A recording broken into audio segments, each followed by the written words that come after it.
This time in the Magick Kitchen, we are joined once again by our good friend, Amy Blackthorn. I'm Leandra Witchwood. And I'm Elyse Wells. And welcome to the Magick Kitchen podcast, where we talk about magic, kitchen witchcraft, herbs, and everything in between.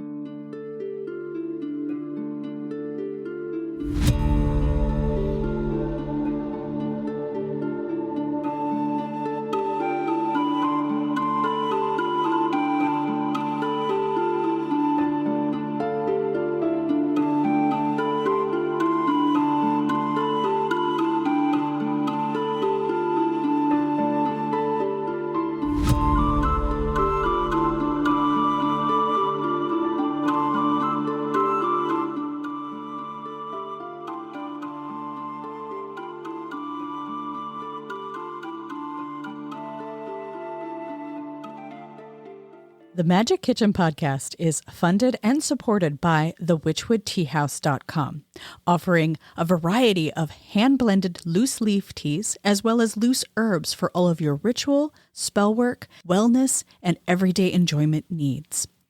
If you would like to support this podcast while sipping a great cup of tea, head over to thewitchwoodteahouse.com and find the magic that's in store for you. This time we are discussing Blackthorn's book of sacred plant magic, which I didn't think I could surpass how much I loved protection magic, but sacred plant magic is a very, very tight second.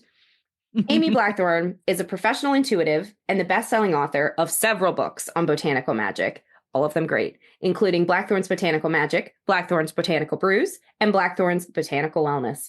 The founder of Blackthorn's Botanicals, she has a certificate in aromatherapy and has been ordained by the Order of the Golden Griffin. Amy lives in Delaware. Keep up with Amy's book news at amyblackthorn.com and view her tea shop at blackthornsbotanicals.com.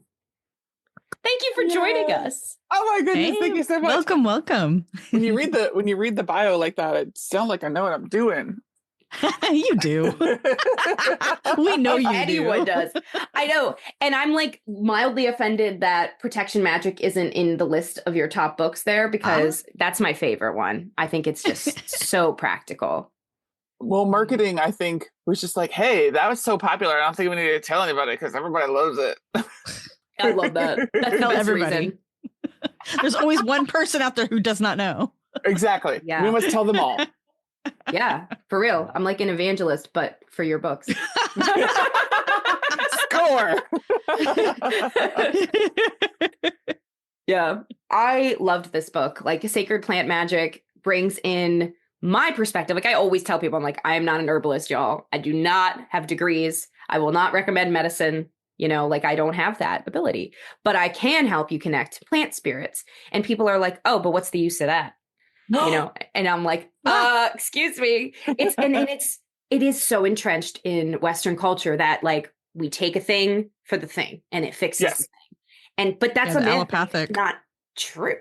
Like even dosage is different for even ibuprofen. Like it says 2 pills, but that's not true for every single adult, you know? So we are hurting our bodies all the time, I think, by assuming that's how medicine works, regardless of the type of medicine it is. And this book really bridges that gap for people, in my mind, the spiritual side of plants that we need to encourage. It's so important because we have this, it's not even just take 1 for 2.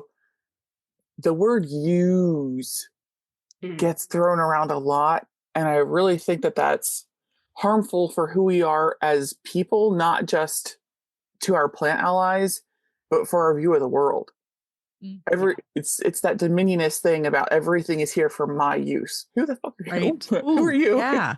That's okay. We'll put a little explicit tag. It's all good. Go for it. That's okay. We're all adults here. Yeah. Yeah. Even like magical tools. Like I sometimes struggle with that. Like I'm always looking for a better, because it's a collaboration. Yes. Mm-hmm. Yes. We have to work with the plants. And it's that mentality of use and transaction that gets people so messed up when it comes to allyship. Like we have to skip right past it and understand it has to be deeper. Yeah, I get a lot of people who are looking for, well, what plant can I work with for menopause? It's like, my love, that is a huge subject that gets its own volume of text. We need to talk about what your needs are, because there's no one person that's exactly the same as another. Even identical twins have separate health issues. Yeah. Yeah. And it speaks to environment so much. And that's on the other side of that. That's why I think I like working with plant allies so much, is they are in our environment. Like the best plants historically, the plant that we need for an issue is going to be around us because it's an issue there. So for example, like Julie, yes, yeah. Why would jewelweed grow somewhere? it's not just the moist soil and the great environment. It has to have the same, not just the environment, but specific microclimates that poison ivy thrives in. So it makes absolute sense that they're besties and want to hang out all the time. So if you find poison ivy, you're likely going to find jewelweed. The poison and the cure, hand in hand. Nettle and dockleaf growing right next to each other. Wow. It's really powerful the way these things come in. I was thinking of like and this was an interesting one because it's a human problem, but like in ancient Greece, all the battlefields, yarrow would sprout Yep. up. And I don't know if you know the answer to this, but was it because of blood? Like, does yarrow grow well with blood? Like, I truly can't figure out, like, because they said it's the gods planting it because yarrow staunches wounds. But it's like, It wants an iron-rich soil. It? Yeah, it wants an iron-rich soil. It needs that. It's so intrinsically linked that the name for yarrow is Achillea. Exactly, like, Achilles in Greek, exactly.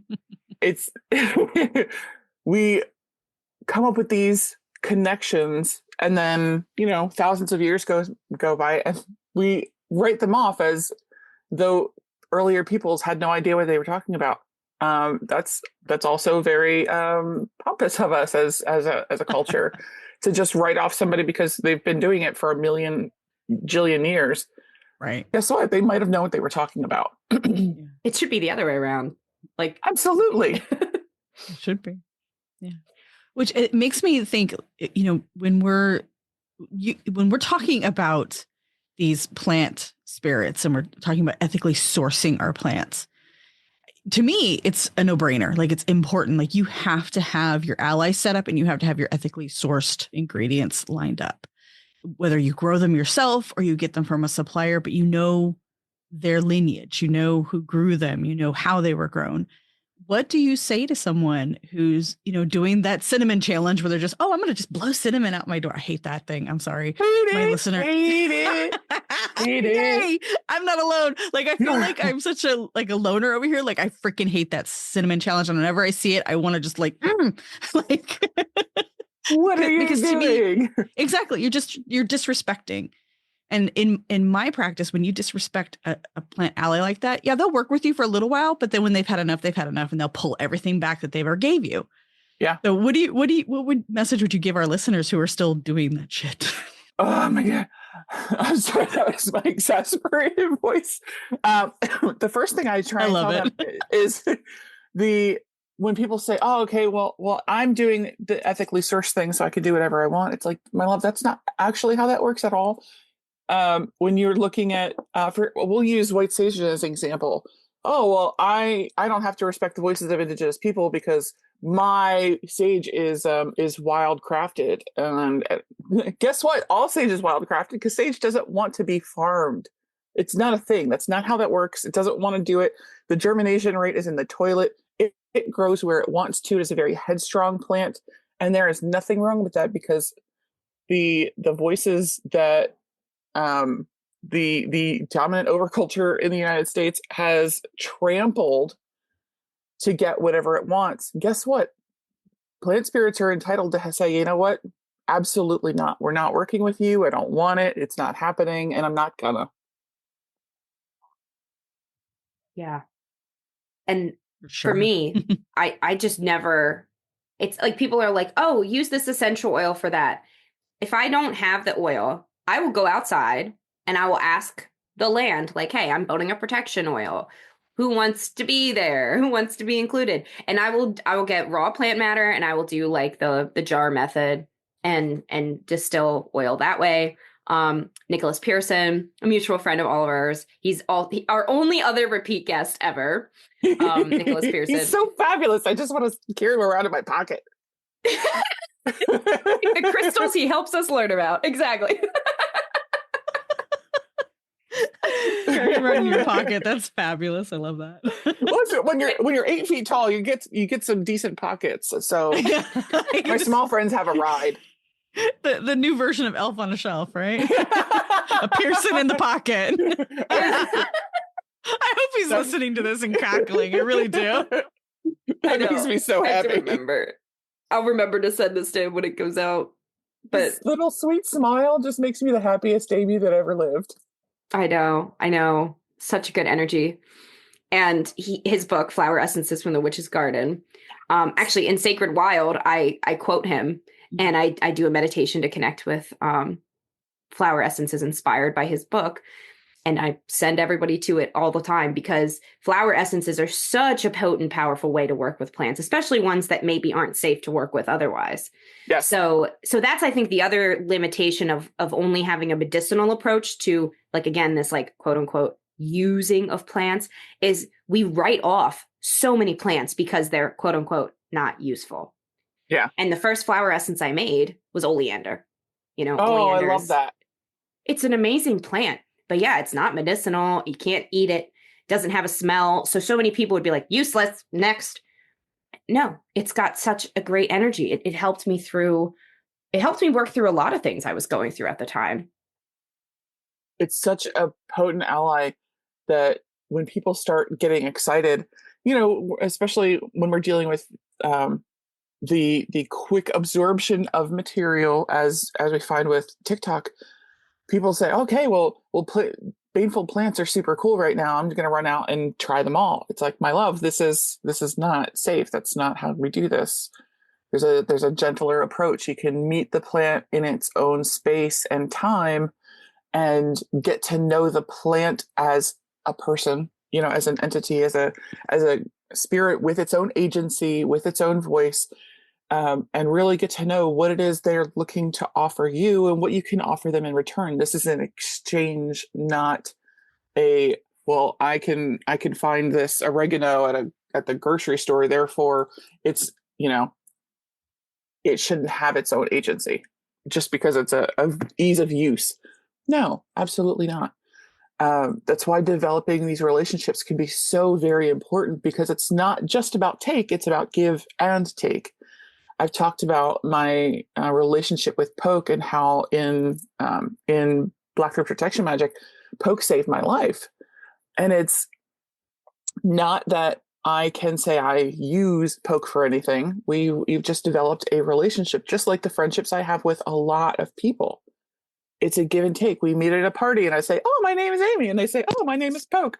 And we hang out. And I remember like, oh, some people hang out with you and they make salad. They make really lovely foods and side dishes with it. It just has to be prepared a certain way.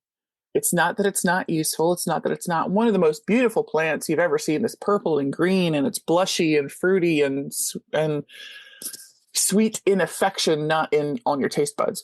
But it's such a beneficial plant that if I hadn't had that relationship, I honestly don't believe that I would be here today.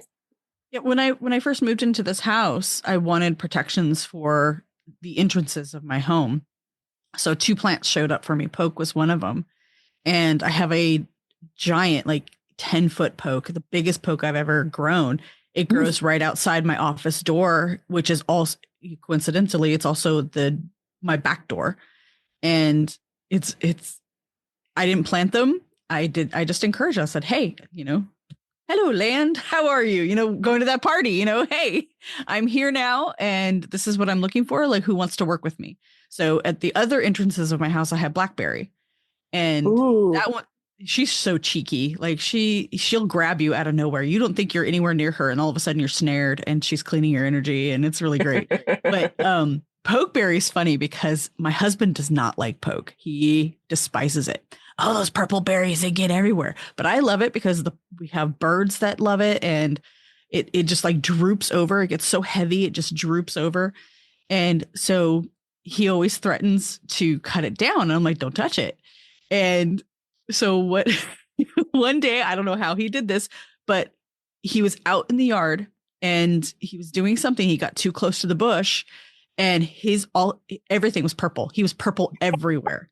I don't know what he did because he swears he did not touch the bush, but he was purple for days. He was purple. It was great. I totally think that we need a murder mystery, and Poke needs to save the day. Be like, oh look, the killer was wearing purple. Da da da. Dun, dun. That was good. I'm putting that in a book, I swear.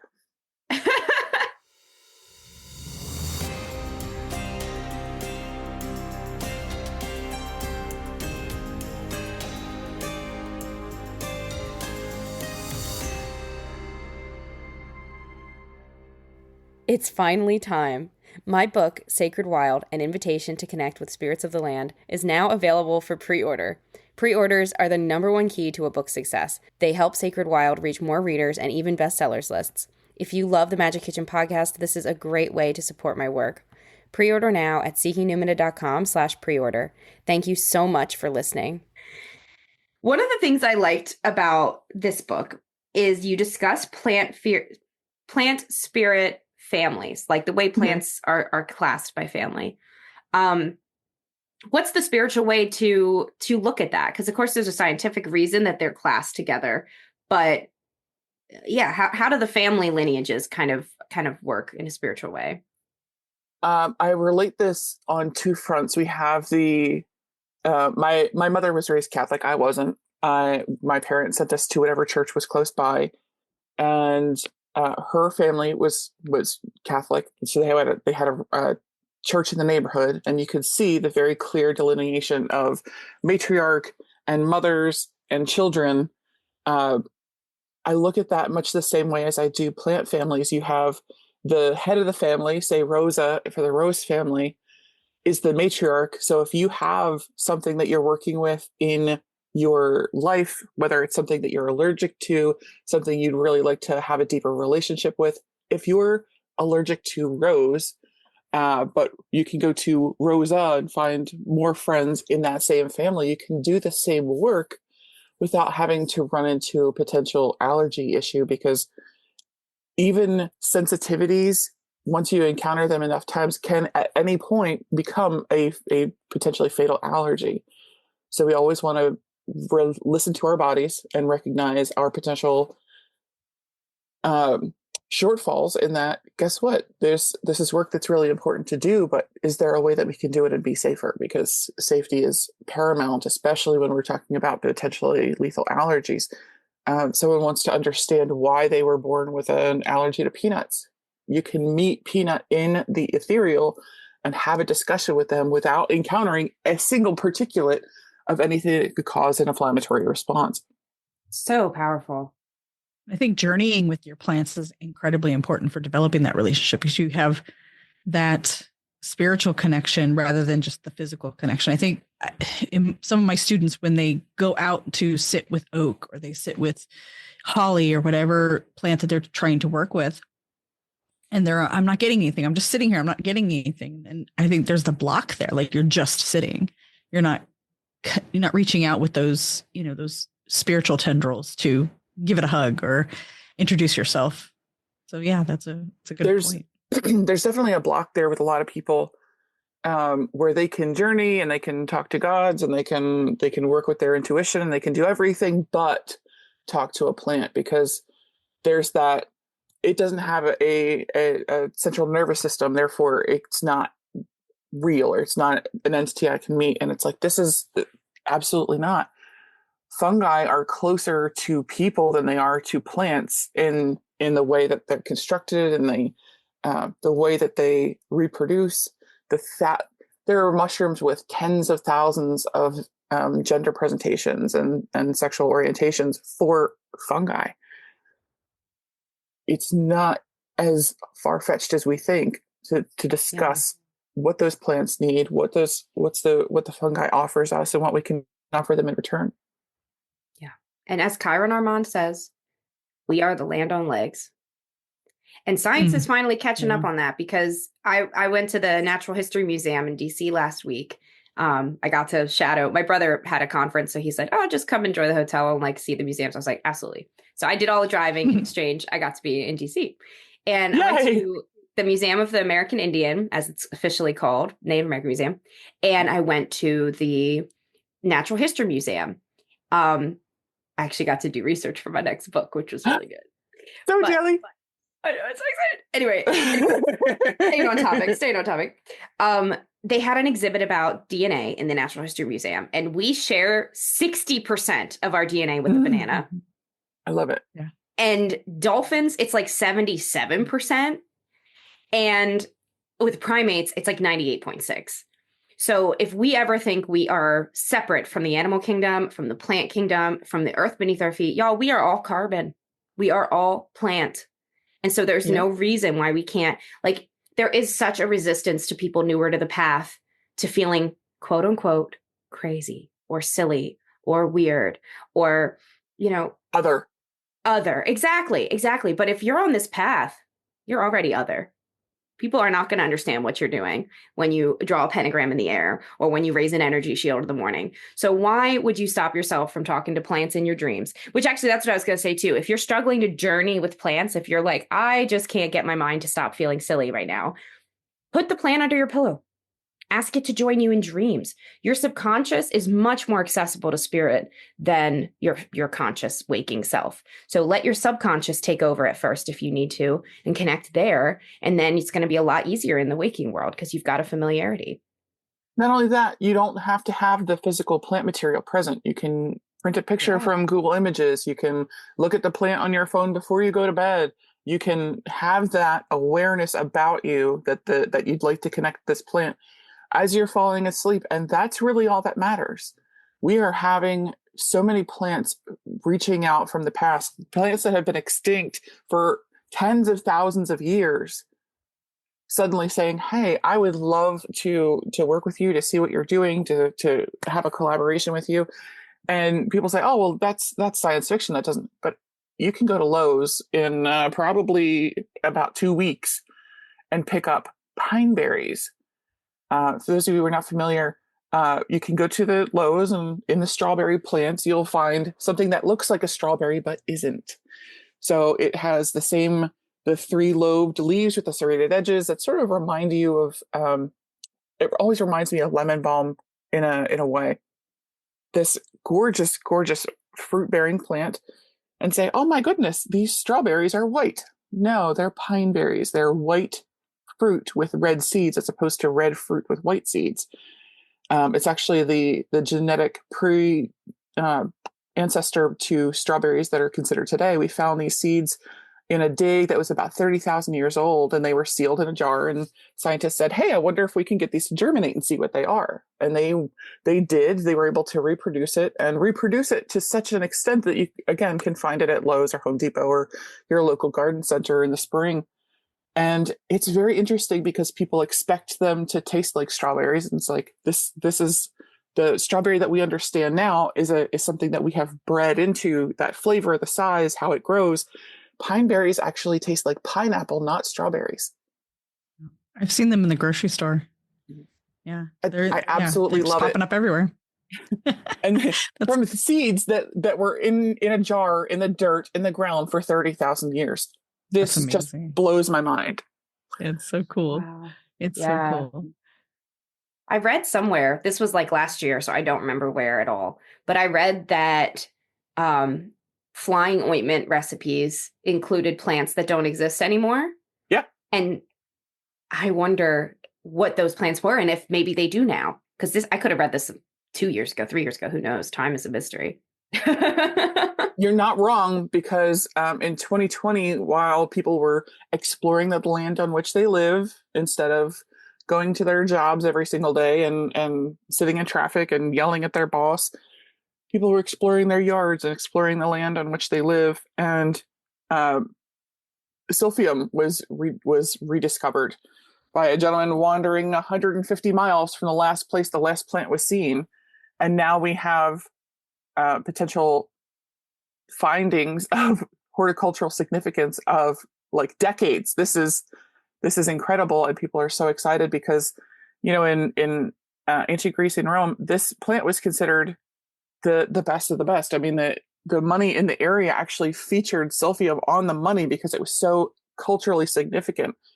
It was supposed to make sex feel better and make food taste better. And it was, if you didn't want to be pregnant anymore, you could not be pregnant anymore. Like, this was an incredible plant that did so many variety of things that it was considered a great honor. And they actually cooked and served the very last plant they could find on Earth and fed it to Nero. I'm like, hey, this is amazing. Have a gold platter with a plant on it. So it's like Rapunzel, but not so wholesome. Exactly. And so to find this plant 150 miles from the last place it was ever seen, 2 millennia or more after the last time it was seen, is incredible. Where did it go, and how long has it been gone, and how did it suddenly come back without interference from humans? I absolutely love figuring out where this stuff comes from. I think it stems from a walk through my local area in high school, and I found a rattlesnake orchid, and it was thought to have been extinct for a few hundred years. And I found this beautiful orchid, and something said, you know, the first instinct of a teenager is like, oh, I should pick it and take it to my mom. Don't do that. So I took pictures and was able to send them to the local extension office because I was already in a horticultural school. So I was super excited to see this, a very unusual looking orchid. If you're not familiar, it's very small. It's about 8 to 10 inches tall when it's in bloom. Beautiful flowers, but the central spike actually has a spiral of flowers around it. And when the seeds dry, it sounds like a rattlesnake rustling in the weeds. But it was actually used by the Lenape here in the Maryland and Delaware area as a cure for cancer. So it was became extinct because people were looking to use it for medical treatments. And so I was able to take this specimen to the extension office and say, hey, here, somebody can study this. They were already conducting studies at University of Maryland, College Park, and a couple of different areas that were local, to say, hey, does this really still have a viability with cancer, or is this a folk remedy? I am very much a person who wants to walk in both worlds, that, you know, our Western medicine and herbal energetics both have a place in making ourselves as well and healthy as we can be.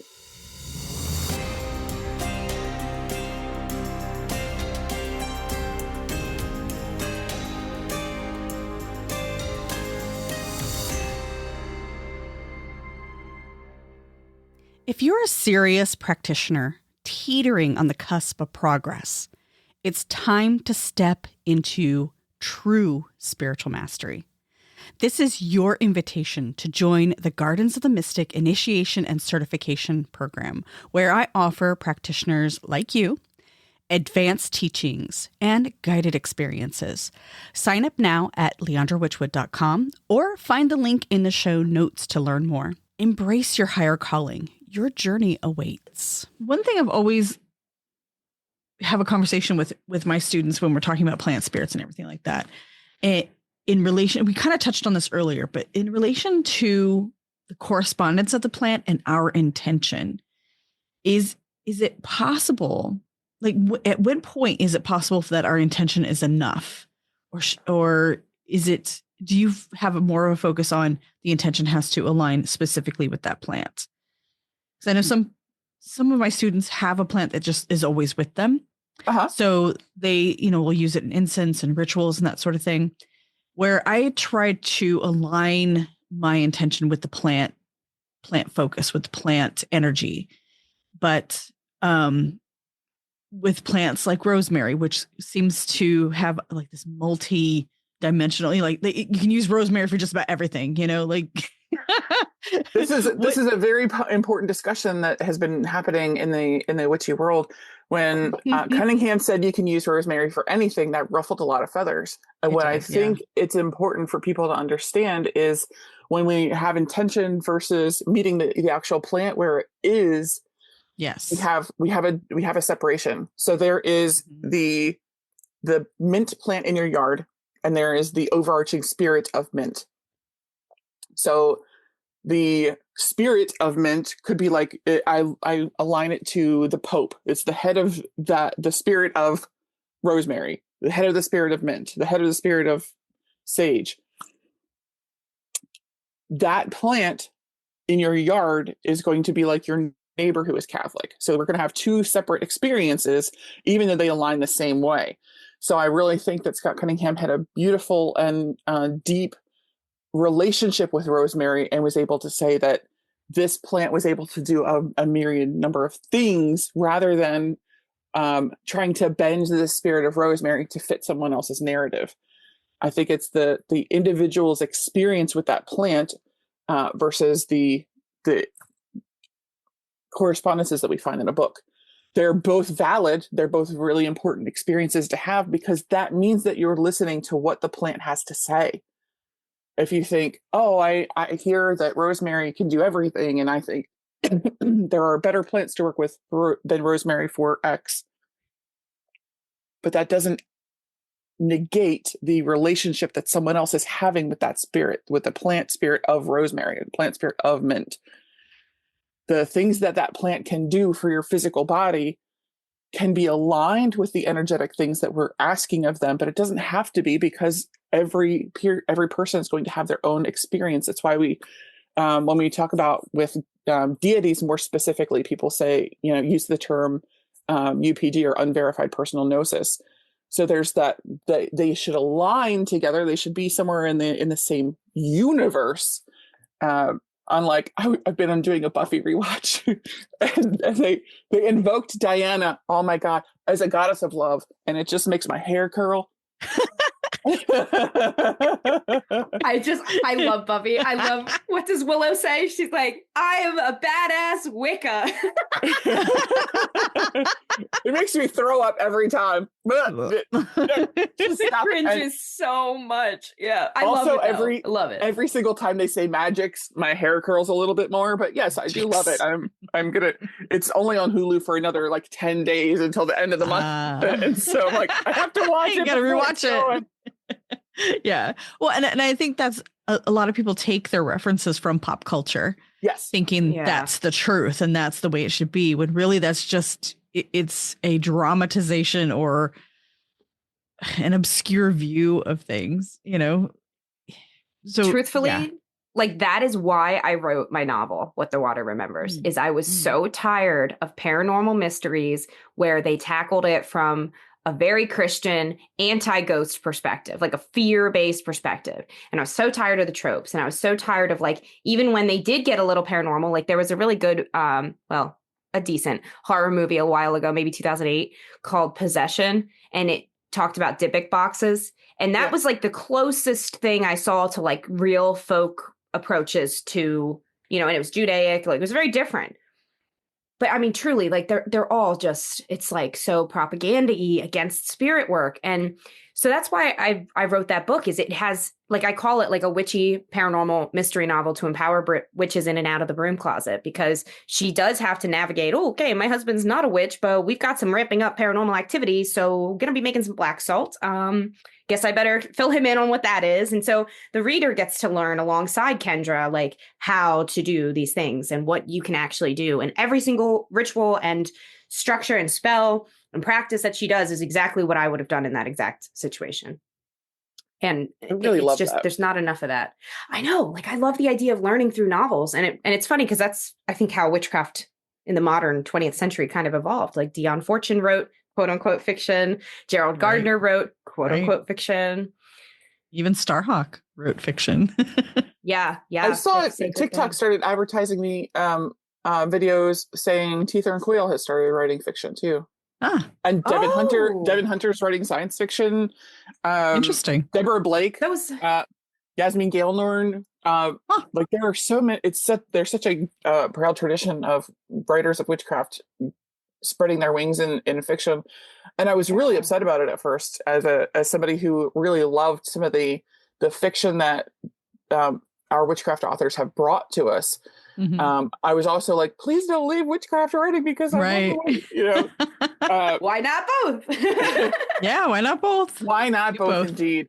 I have a between the two of us, three of us, there's nobody else here. I have a novel I've been working on that does a similar thing, but from a thriller bent. I wanted people to understand that, people are witches here and now. I'm not approaching it as urban fantasy. I'm just approaching it as a thriller where the main character just happens to be a witch. Exactly. No special powers. No, exactly. Just normal. No humans. rhyming couplets and glitter happens. Nothing. None of that. Oh, I'm so excited to read that. Yeah, it is really. That's funny, actually, the way that's coming back around from the past as well. And it's another time where witches are going to be persecuted. I'm waiting, not to go down that route with the conversation, but I do feel like it's already happening though. Like they're really ramping up. Yeah. On TikTok in the last week, there's that shop owner who had 40 evangelicals show up at her shop and say, we're going to shut you down. And then which is ridiculous. Right. That it's happening in Florida. It's happening in South Carolina. It's happening in so many places by people who are emboldened by Mango Mussolini being in office and saying, okay, to hell with anybody who's not just like you. Right. Send me anything you find like that. Cause I'm not on TikTok. I deleted the app when there was the ban and then there wasn't the ban and now I can't get the app back. And truthfully, I'm taking it as a blessing because it can be a very rage overwhelming place for me. So go ahead. I was going to say, if you see any shops or anyone going through that, let me know because that's for the Wild Hunt. I write those kinds of articles. So we've had Beck on about the Serpent's Key and the fight in Pennsylvania to legalize tarot. I wrote about Frey's Magic Shop, I think it's called. It's called Frey's something in California. They got attacked last August at their Llamas market. So always, anyone listening, always send me that stuff because I will blow the lid off of it. I will download it and send it to you. We forget that the TikTok ban was only pushed back 40 days. It wasn't actually rescinded. Yeah. Thank you. That was definitely a word. I gotcha. So we're still expecting that will be coming down the pike. So if you have an account, if you didn't get the chance to download anything that was super important to you before, please do that now because it's, as far as we know, it's still going to go into effect after the 40-day time limit is up. Yeah. Yeah. And with the Plant Allies as well, bringing it back. I think that's where, as things get more and more intense out there, I'm feeling called to focus more and more on my local community. Good. How can I, like my husband said to me, he said, let's start going to town halls, let's stop worrying so much about capital P politics and look at the little p politics that we can actually make a difference in. And I think that's true. I mean, there's going to be a healthy awareness of everything big going on, but it doesn't help to 24/7 be in the news cycle of mainstream because mainstream it's kind of repetitive. They pick their stories and they focus on those, but we really can focus more intently with what's around us. And I think plants have that too. Like these plants you were describing that are coming back after perhaps millennia away. That's not a mistake. There is something to be learned from that. They have a reason that spirit is coming back. I was reading The Way of Inanna by, it's a really good book. I'm listening to it on Audible. And she was describing how Inanna is kind of coming back. Siana Zelazo, I might be mispronouncing that, but Zelazo, The Way of Inanna. She was describing how Inanna just came back now and for a reason. And as she was explaining how Inanna came to her, I was like, oh, same. Like I am also that person who's always in the thick of it and the one who's, going to have to go to war and go to bat for others. And it is really interesting to think like like you said, you don't even have to have the physical plant present to journey with it, to connect with it on the astral or the ethereal realm. It's, of course, the same with goddesses. Nobody's like, where's the physical goddess? Oh, can't work with the goddess, So why do we feel that way about plants? And they're coming to us for a reason. Even if it's, you look up the medicinal uses of a plant and you're like, oh, I don't have that disease or I don't need that help. There's something else in there. There's a reason that plant wants to work with you, and start local. Start by asking who's around you and see who wants to connect.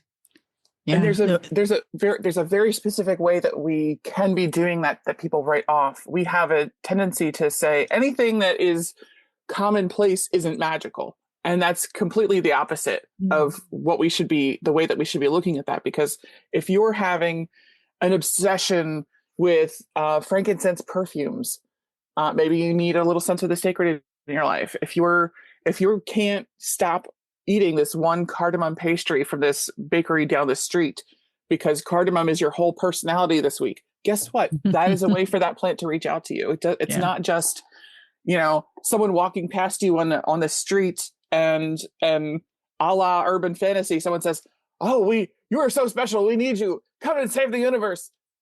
Sometimes right? It's just that plant coming back to you and say in your favorite bakery or in your favorite perfumes, and you keep coming back to the same drive to work with a plant or ingest a soda or ingest a spirit, or each of these things is still a communication. It's why I say when people say, oh, well, what plants do I start? Look around you. If you cook, your entire spice cabinet is filled with plants that want to work with you. If you don't cook, but you have the same coffee stop every morning, guess what? Coffee is a plant. Tea is a plant. Coffee and chocolate is a plant. Chocolate. Let's look at the plants that we have around us instead of discounting the everyday because that somehow makes it less sacred. Absolutely not. For sure. Yeah. And going back to the mundane, like the things that are right in front of you.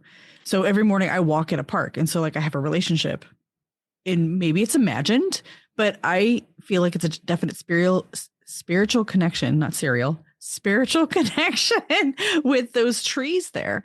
And they were the ones that gave me that download, much like what you're talking about, the plant families, is this mycelial network of energy that connects us all. So you could be talking to the oak right in front of you and sending a message to oak across the country because there's an oak in your sister's yard and you want to send her love and healing. We were at the retreat that I was just teaching at. There was a big huge hawthorn right in front of the property. And we were talking about this mycelial network. And she's like, so wait. One of the students was like, wait, so if you spoke to this hawthorn here, it would send the message to the hawthorn in my yard? I'm like, yes, absolutely. Absolutely. 1,000%. Absolutely. Yeah. And it's these networks that are unseen, but we can feel them. We can sense them. We can utilize them. And to me, that's the magic of it, is tapping into what's right there, taking it into that bigger scale so that you can, I don't know, energetically pull the person off of the street and say, hey, I need you, Yes, you can. For example, the one I like to use is you have two oak trees. One of them is in a swamp in Maryland, and one of them is on an organic farm in Denver. Those two oak trees are still oak trees. They were born oak trees. They are oak as oak stands. But those two plants have two separate life experiences. So if you want the energy of new growth and new opportunity for a new job, and you want the strength to meet the challenges of this new position, I would go with the oak from the organic farm in Denver. But if you want to embrace the strength to let something go, to let something decay and to remove it from your life, and the intestinal fortitude that takes to make big life changes, because it really, really does. Staying the same is the easier thing, but it's not always the better thing for us. So I would go with that swampy oak from Maryland.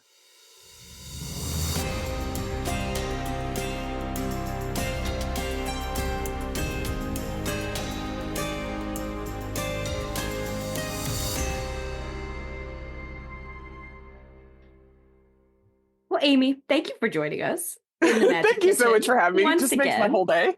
So tell our listeners where they can find you, keep up with you, get your new book, all the good stuff. Oh, my new book is amazing. You can find all of my books and book materials, anything new and exciting happening at amyblackthorn.com. You can download the first 30 to 40 pages of all my books right there, because I want you to know that you want my voice in your noggin when you're talking about protection magic or how to make perfumes or how to craft the perfect soda or incense. I want you to know that's what my voice sounds like. So you can feel free to download. Money's tight all over. I want you to know that my voice is the one that you're looking for. So you can check that out. You can also book readings with me. We can talk about plants or security needs, or if you just need somebody to talk to about security concerns, please feel free to hit me up through the website. And I do this because I want that I get paid in the little light bulb moments where somebody's connecting something that I'm talking about with something that's going on in their life. And that's why I do this. I want to empower people to make those decisions for themselves. And I'm so glad you're out here writing. Yeah. I think before Protection Magic came out, my favorite book of yours was actually Sacred Smoke, which is like, so many people are like, oh, I didn't know, because it's not like botanical. Like I feel like all the others are Blackthorns something. And that one, just to like plug it a little, I love it. Like I go back to it all the time, and it's for incense, but like, you can also use essential oils that have the same scents. And so it's a very, very useful book. Like I reference that one a lot. And during COVID, I made a few different protection oils, and yeah, that book was like a deep reference for me. So yeah. And there's a chapter in the back on what to do when incense is not appropriate, like diffusing essential oils or doing floor sweeps or window washes or oils or something that's a more controlled space. So especially I had asthma my whole life. So it's really important that people with different physical disabilities and health issues be represented. Mm-hmm. And people in dorms. When I first started, Sacred Smoke wasn't out yet. And I was living in a dorm. Well, first I was living with my aunt. Wasn't allowed to burn any incense. Then I was in a dorm in college, and so many of the books were like, get a candle and I'm like, I can't use a candle, So it doesn't work. Rubbing essential oils on a little plastic tea light, it's just not.